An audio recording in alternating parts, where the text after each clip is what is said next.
Why don't you have breakfast in bed? Because I'm not married. Yes, but now that... Now that both of the others are, what difference would it make? You know what I mean. I prefer to be up and about. Tennessee is going to ratify the 19th Amendment. Meaning? All American women will have the vote. Which is more than they do here. Well, they almost do. I don't have the vote. I'm not over 30 and I'm not a householder. It's ridiculous. You should write to the Times. Maybe I will.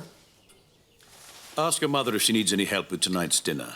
There's nothing so toffee-nosed as a prince of the church, so make sure you put him next to your grandmother. She'll know how to handle him. Oh, thank you, my dear. That's very kind. How much do I owe you? A guinea. A guinea?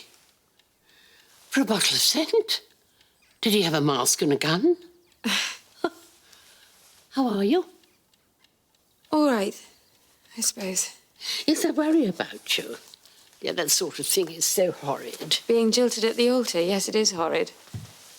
Multiplied by about 10,000 million. Oh. You must keep busy. What with? There's nothing to do at the house, except when we entertain. Well, there must be something you can put your mind to. Like what? Gardening? Well, no, you can't be as desperate as that. Then what? Edith, dear, you're a woman with a brain and reasonable ability. Stop whining and find something to do. What do you mean, you wrote to a newspaper? No lady writes to a newspaper. What about Lady Sarah Wilson? She's the daughter of a duke and she worked as a war journalist. She's a Churchill. The Churchills are different. Have we no Churchill blood? I think Granny's right. Can somebody write that down? It's good to have strong views, but notoriety is never helpful.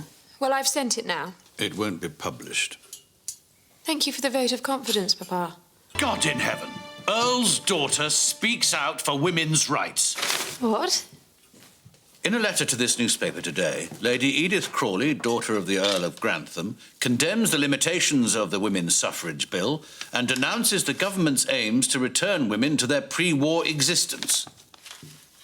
You said they wouldn't print it. Well done. That's most impressive. Don't say you support her. Of course I support her. And so do you, really, when you've had a chance to think about it. So I should hope, anyway. No. What do you think, Carson? I would rather not say, my lord.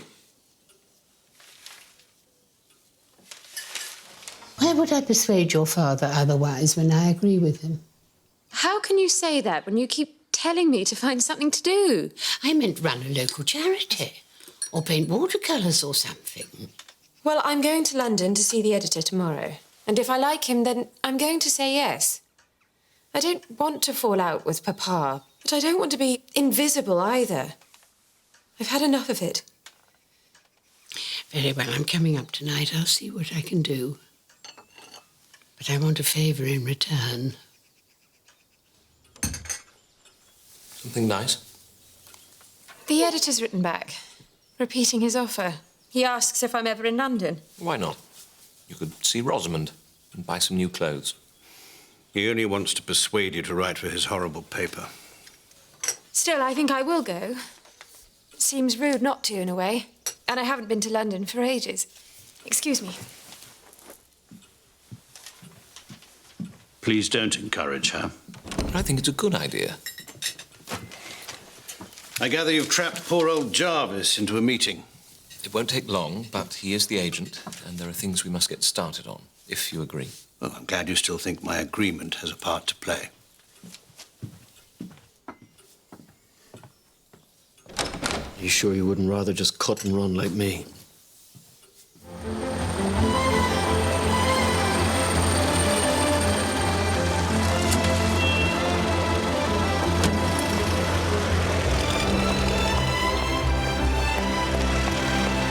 This really has been so interesting. Well, I hope this means that you're persuadable, Lady Edith. I'll think about it, I promise. I just felt I had to meet you and see what it would be like. I assume your father disapproves. Well, it's the business of parents to worry, isn't it? No, all sorts of toffs are writing for magazines nowadays. Some of them even advertise face creams and cigarettes and the rest of it. I'm afraid Papa would not find that reassuring. In fact, if he were here, he'd probably just shout, "Run!" Will you please make up your own mind without his advice? I'll have to think about that, too. You going back to Yorkshire tonight? No, I'm staying with my aunt. I've got to look into the offices of the lady while I'm here. Not to write to them, I trust. Oh, no. It's just something I promised to do for my grandmother. Lady, that's Covent Garden. Here's an idea. Let's have lunch tomorrow at Rules. If you accept the job, we'll celebrate. If it's a no, I'll drown my sorrows. How's that? I'm here to meet Mr. Gregson.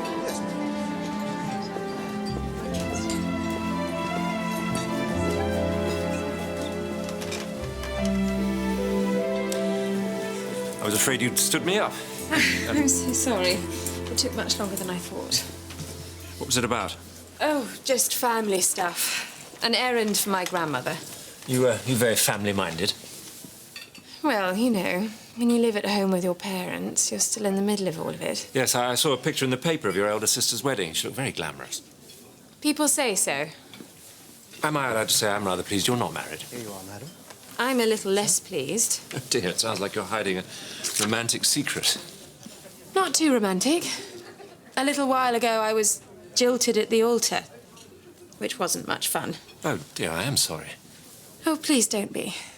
It's a relief to be reminded I'm not an object of pity to the entire world. Well, I've clearly put my foot in it, and now you'll turn the job down. Please don't. I won't. Not if you don't want me to. Ah. How did you get on in London? Well, as a matter of fact, I've got an announcement to make. And now's as good a time as any. Listen, everyone. You have a journalist in the family. Since we have a country solicitor and a car mechanic, it's only a matter of time. How was the editor in the end? Oh, nice. Very nice. I had the impression on my last visit that you were flirting. But since then, I have discovered that you are, in fact, married. Yes. I'm afraid I find the idea of a married man flirting with me wholly repugnant. So you'll see, I must hand in my resignation at once. No, it's true, I am married, but I hope you'll allow me to explain. Explain what? I am familiar with the institution of marriage. Yes, but not with this one. My wife is in an asylum, and she has been for some years. Lizzie was a wonderful person, I loved her very much. It took me a long time to accept that the woman I knew was gone and wouldn't be coming back. Then why haven't you got a divorce? I can't. A lunatic is not deemed responsible. She's neither the guilty nor the innocent party. Means that I'm tied for the rest of my life to a mad woman who doesn't even know me. I can't begin to tell you how much it cheers me to read your column and to meet when we do. I hope very much you'll consider staying on. I found out I can divorce Lizzie in Germany if I become a German citizen. You're willing to become a German citizen? For me? You'd do that? I'd become an Eskimo if it meant I could marry you. But Germany? After 4 years of fighting, you'd join the most hated race in Europe for me. Is it really only a week until you leave? You haven't told me if there's anything I can do to keep things running whilst you're in Munich. Well, as a matter of fact, I've got something I want you to sign. It'll give you some authority over my affairs. Come here.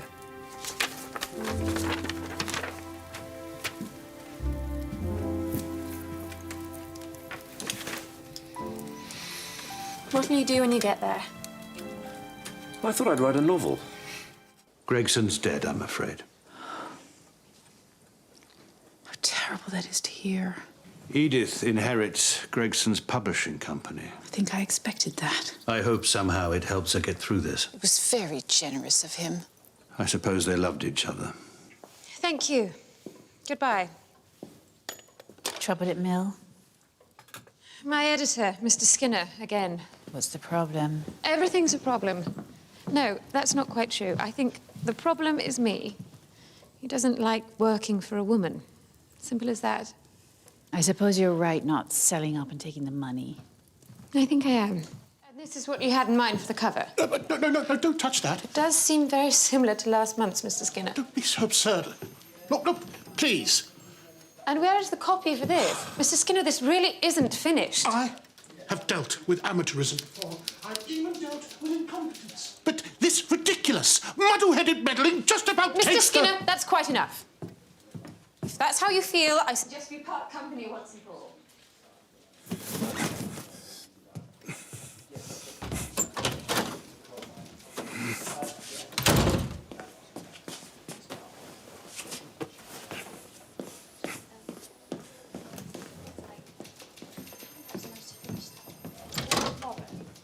Well, I've done it.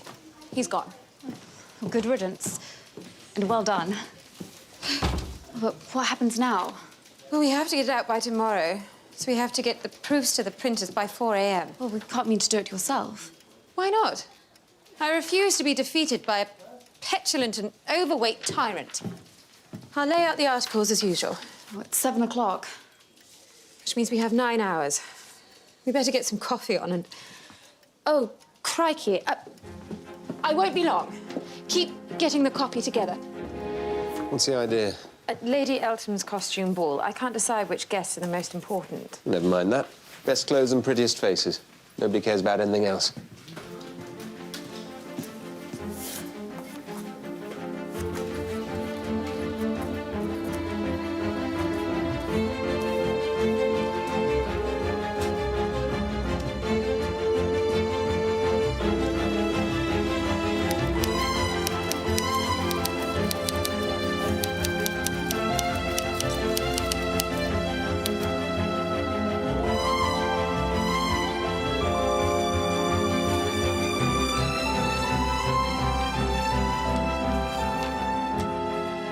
You have the address. Yes. They're waiting for you. He's got everything he needs. Put it into Mr. Brent's hands. Yes, ma'am. I'll get you some more coffee. Would you?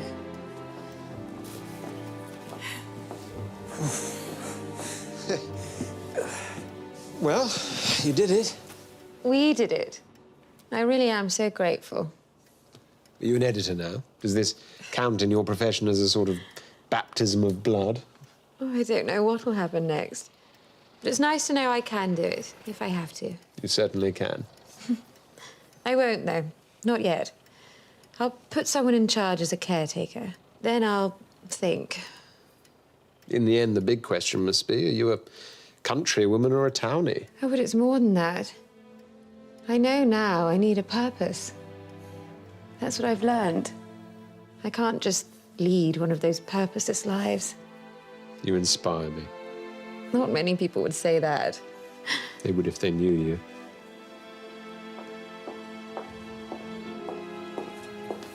Thank you, Audrey. So, you go home today? Yes. I'll catch the 12 o'clock and try and sleep on the train. What about you? I'll settle in the new editor and go back after that. And our butler's getting married on Saturday, which is quite a big thing. Has he been with you a long time?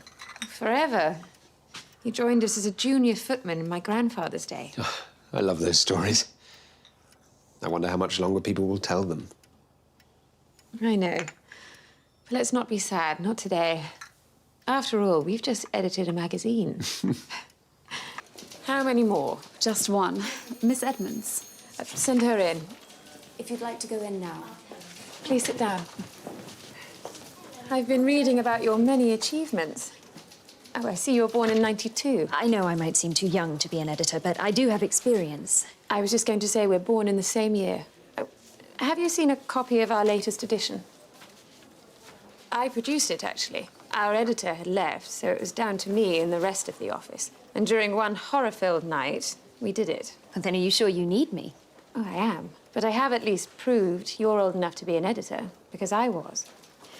1892 seems a million years ago now. Another time, another age. That might be worth exploring. Victorian babies grown into modern women. And the price they've paid. Ah, Thank you, Audrey.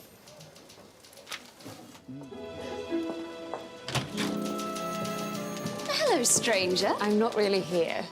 I'm racing at Brooklands tomorrow, and I thought I'd pop in and see what's new. Oh, not much. Oh, although we have had an offer today, and I was going to ask you what you thought. Her name is Miss Cassandra Jones. She thinks we ought to have an advice column. With her dispensing it? Yes, but I must say, her samples are quite funny. Your husband is losing interest. Well, here's step one. Take a look in the mirror. What are you proposing? We'll invent some problems, she can write the answers, then we'll see how the public likes it. And it's nothing new in an agony column, of course, but they're very popular in America, which means they're due a revival here. Should we interview her? Let's leave it until we decide to go forward. I think it's worth a try. I've never seen motor racing close up. My sister's new boyfriend drives. Why not come? I'm not sure I should. Well, I'm your employer, so if I think it's all right, then it must be. What time is Miss Jones coming today? 5 for tea. Do we know her real name yet? Well, she only writes as Cassandra Jones, which is the name on her account. Perhaps it is her real name after all. Well, real or not, she has quite a following, so we'd better be pals. How did you get her to come here? I'm afraid I forced her. Look, she wants more money, which is fair enough given the success of the column, but I insisted we negotiate in person. Why? I was curious. Aren't you? Suppose she sends someone to impersonate her if she's as secretive as all that. Let's have a sign if we think it's the real Cassandra. Say, bananas, if you think she's telling the truth. All right. Bananas it is. I got held up. Is she here yet? Well, Miss Jones has arrived, yes, Lady Edith. Why the mysterious face? You better go in. Ah, Edith. So this, it turns out, is Miss Cassandra Jones. Sprat. Good afternoon, Lady Edith. Bananas.